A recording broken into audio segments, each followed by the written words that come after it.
ഇപ്പോൾ നമ്മൾ സ്ക്രീനിൽ കണ്ടുകൊണ്ടിരിക്കുന്നത് ആഘോഷമായി സുവിശേഷവുമായി ഒരു ഡീക്കൻ വായിക്കാനായി വായനാപീഠത്തിനടുക്കലേക്ക് വരുന്നതും അദ്ദേഹം ധൂപാർപ്പകരോടൊപ്പം അതോടൊപ്പം തന്നെയും അൾത്താര ശുശ്രൂഷികളോടൊപ്പം അൾത്താരയിൽ തന്നെയും മധുബഹായിൽ ക്രമീകൃതമായിരിക്കുന്ന വായനാപീഠത്തിനടുക്കിലേക്ക് വന്നു നിന്നുകൊണ്ട് ഇപ്പോൾ ഗ്രീക്ക് ഭാഷയിലും അതിനുശേഷം അതോടൊപ്പം തന്നെ ലത്തീൻ ഭാഷയിലുമായി സുവിശേഷ ഗ്രന്ഥം വായിക്കുന്ന ഭാഗമാണ് നമ്മളിപ്പോൾ കാണുന്നത്. സുവിശേഷ വായന കേൾക്കാനായി നമുക്ക് എല്ലാവർക്കും ചെവിയോർക്കാം.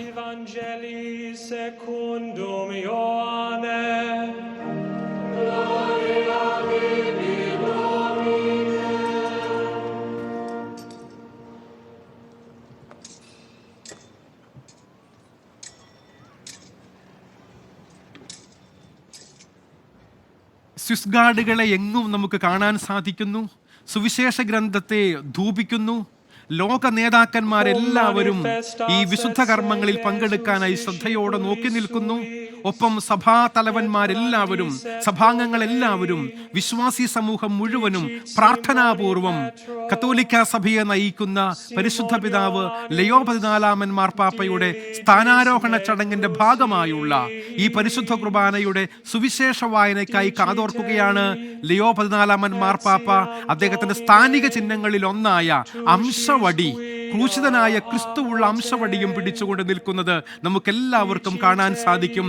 വിശുദ്ധ സുവിശേഷ വായനയ്ക്കായി നമുക്കെല്ലാവർക്കും ശ്രദ്ധാപൂർവം നമ്മുടെ ചെവികളെ കൊടുക്കാം. Iterum secundo Simon Ioannis diligis me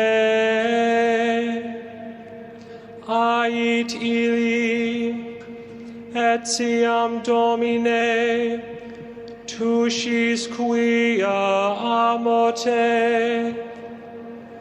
dicitei pace oves meas dicitei tertio Simon Ioannis amas me contristatus es Petrus quia dixitei tertio amas me et dicitei Domine tu omnia scis tu cognoscis quia amote dicitei pace oves meas. Amen, amen, dico tibi, cum esse junior cingebas te ipsum, et ambulabas ubi volebas, cum autem senueris, extendis manus tuas, et alius te cinget, et ducet quod non vis. Hoc autem dixit significans, quam morte clarificaturus esset Deum, et hocum dixisset, dicetei, sequere me. Verbum Domini.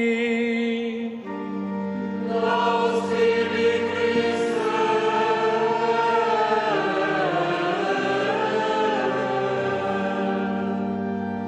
പത്രോസേ, നീ പാറയാകുന്നു. ഈ പാറമേൽ ഞാൻ എൻ്റെ സഭയെ പടുത്തുയർത്തുമെന്നുള്ള ഈശോ മിശിഹായുടെ വാക്കുകളാണ് കത്തോലിക്ക തിരുസഭയെ നയിക്കാനായി ആദ്യ മാർപ്പാപ്പയായി പത്രോസ് ലീഹായെ ശിമയോൻ പത്രോസിനെ നിയമിച്ചുകൊണ്ടുള്ള വാക്കുകളാണ് സുവിശേഷ വായനയിൽ നാം ഇപ്പോൾ മനസ്സിലാക്കിയത്.